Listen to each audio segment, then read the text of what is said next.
Why, what have you been doing then? 11 rounds of boxing, yeah. I'm Yeah. feeling good. I'm feeling good, Jim. The bag or just the shadows? Just the sh just the shadows. Hmm. Yeah, just and I've even started faking shots now as if like they're punching back, you know. Yeah. Yeah, so I'm taking one on the chin every now and then from a stiff jab. Come on, tell the people what you told me yesterday.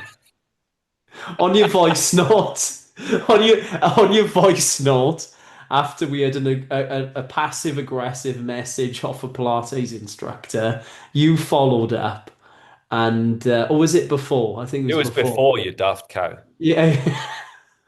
Hey, hey, don't call me a cow, right? I am feeling fucking loosey goosey because I just got done 11 rounds, 2 minutes on, 1 minute off, fucking elbows tucked. You see this? Don't want this head movement, and I'm sat down. I didn't give a fuck about that. I just one kick to the side of your knee and it's lights out. Your ACL is gone. Oh, so you're taking on board what I told you. Aiming for my, you what? So you're aiming for the joint here. Yeah, yeah. I'm not, Oh, yeah, I'm going in hard, like you said. You could go uh, for the thigh, but if you really want to go hard, I'll just go hard. I'll go all the go for way. my joint. You're Go gonna all go the for way. the. Yeah. Oh yeah. Should we talk about that? That could be a good one. Short and sharp one as well. What? About machine-based training. Oh, fucking hell. If you want.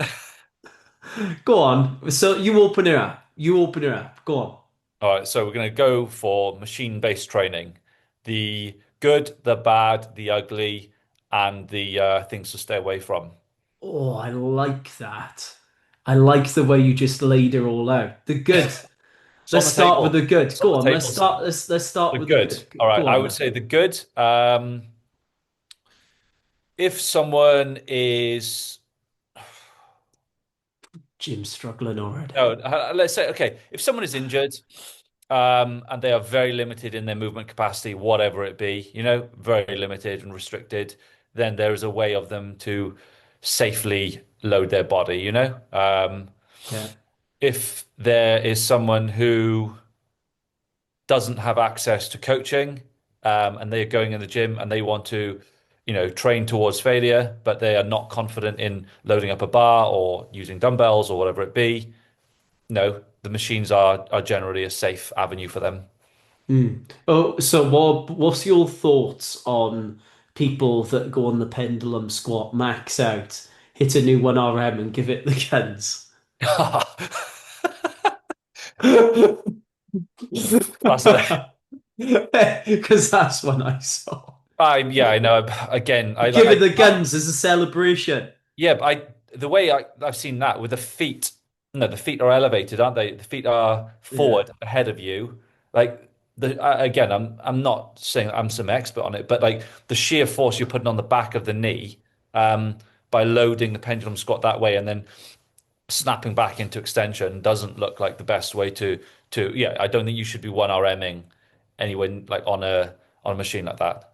Well, that's what you sent me without mentioning any names or anything Mm. like that. But you've been sending me videos, people maxing out on machines and Yeah, trying to yeah. rage like what's it called, rage bait, sending me rage bait, Right, mate. you know.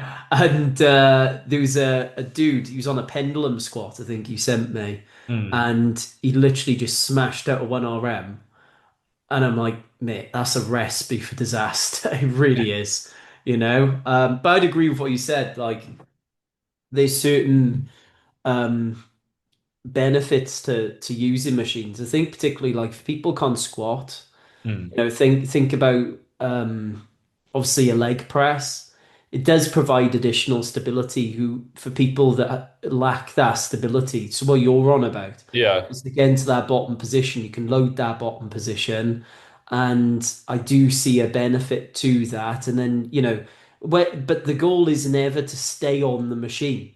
No, of Like, course. the It goal should be is a to get stepping away. stone, isn't it? Yeah, you want to get away from the machine, and then it's a stepping stone. Same with a pull down, if people Mm. can't do chins, like Oh, the yeah, goal yeah, is, yeah. Mm. to get away from that. But outside of that, really, I can't really see a benefit to machines. I just can't that you wouldn't No. get from free weights. And this is the other thing as well. It doesn't allow you to use your body as a system. you Mm. know, and that's something that I often talk about, like, you know, talk about being athletic and talk about, you know, actually learning how to use your body, right, Mm. as one system. Which, by the way, all athletic movements depend upon. Like, it's never just broken up into segments of muscle mass. You know, when Yeah, you're yeah, trying to yeah. sprint or something like that, it's an entire kinetic chain. The entire kinetic chain's involved. So when we look at lifting weights to try and use the entire kinetic chain, I'm not just focusing on, you know, biceps or shoulders or, you know, rhomboid or whatever people are aiming Yeah, for yeah, yeah. these days. Bring up the weaker areas, isn't it, or whatever? Yeah, bring up the weaker areas. Yeah, so I don't get that at Hmm. all, you know. And yeah, that's another one actually. Bring up the weaker areas like that. That was one that I always used to think. You know, you're only as strong as your weakest link, so you need to like really Isolate that. isolate it. You know, and we revolve the entire program around it with, you know, these certain machine-based exercises. Like, no, if you're training all the main barbell movement patterns and, you know, you're loading them incrementally, everything's involved. You Yeah, know. It's like the whole thing of you miss muscles. You know, I'm missing muscles. You know, what we were just talking about with the Pilates stuff. It's like, you know, oh, you train the stabilizers. Yeah, I'm sorry, you're training it, whatever you want to call this, if you want to call stabilizers, whatever, you're training that in a squat, you're training that in a deadlift. Nothing gets missed out, you yeah. know? So yeah, I think that's a big disadvantage to machines. I think isolating joints when you really want to train it as a system, and especially if you're looking to benefit your athleticism and use training as a way to help with that, Mm. you know, that's personally that's why I looked at it anyway, you know. Yeah. Any other advantages you can see outside of what we've mentioned? Um, I really don't think so. Well, let's open this can of worms then. Like I've said before, they don't make you bigger, I you know you know. said this to me, yeah, because I know this is your argument. I can't speak on that because I've honestly, apart from what I did my training course to become like a qualified personal trainer, I don't think I've ever touched a machine. So I can't speak on experience, but I know, talking to you and everything, and obviously the mechanisms behind hypertro hype hypertrophy, whatever you want to call it, like mechanical tension. Some people say muscle damage, some people say metabolic fatigue, but we all know mechanical tension is the main driver. And like you said, if you're not getting stronger, you're not going to be getting bigger, are you? Because you're not giving your body that stimulus for Well, growth. you look at like people that use machine types training, right? Without naming the business, because again, we don't want to get sued. We tend to have this I don't know, we aggravate people sometimes, I think, mate, with our podcast because we're pretty open with how we speak about Mm. things. So I'm not going to name the business, but the entire business is revolved around, you know, optimizing angles and, you know, machines and optimizing motor unit recruitment, and they actually design machines in specific ways to like target certain muscles. Yeah. None of them actually look objectively any bigger Mm.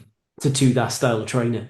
And I'm sorry, you know, if you look at anyone that does machine-based type training, they all hit a certain level and look that way for the rest of time.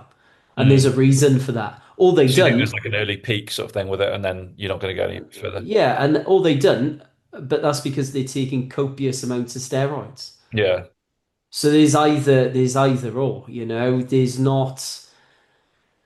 Like in my opinion, I think, you know, this whole thing of you know, you pump up a muscle and somehow you make it bigger is ridiculous. Mm. And I don't care what your training studies say because, you know, quite frankly, the training studies measure the wrong things anyway to begin with, and it's all done with a bunch of people that hardly have trained before in their lives. You know, Yeah. so there's a novice effect to that. But anybody who's been around the block long enough will know that the way you make a muscle bigger is by stressing it. It's Mm. actually that first initial hit. Now, Dorian Yates, I don't know if you've seen his posts on Instagram at all, but you know, this is a guy who's like, I'd forgotten how many times he won Mr. Olympia and stuff like that. Massive jack guy, you know. Yeah. And that he says like it's actually that initial first set. Like that's what creates the damage, and then all the other volume that you layer on top of that just reinforces the adaptation. And I'm Mm, like, mhm. finally, someone in that community that is actually speaking sense, Yeah, you yeah. know? But the problem is with machines is that you're limited to actually how much you can stress that muscle because in of by itself, a machine, there's a very low ceiling for a machine. Mm. You can't actually push it past a certain point. So that's where barbells, I come back to that, are superior. Well, it's like you said as well, but like with the lat pull down, like how much like is it going to take before you can lat pull down the whole stack versus how much weight you can add to a belt and chin or dip it, you know? Yeah, yeah, for sure.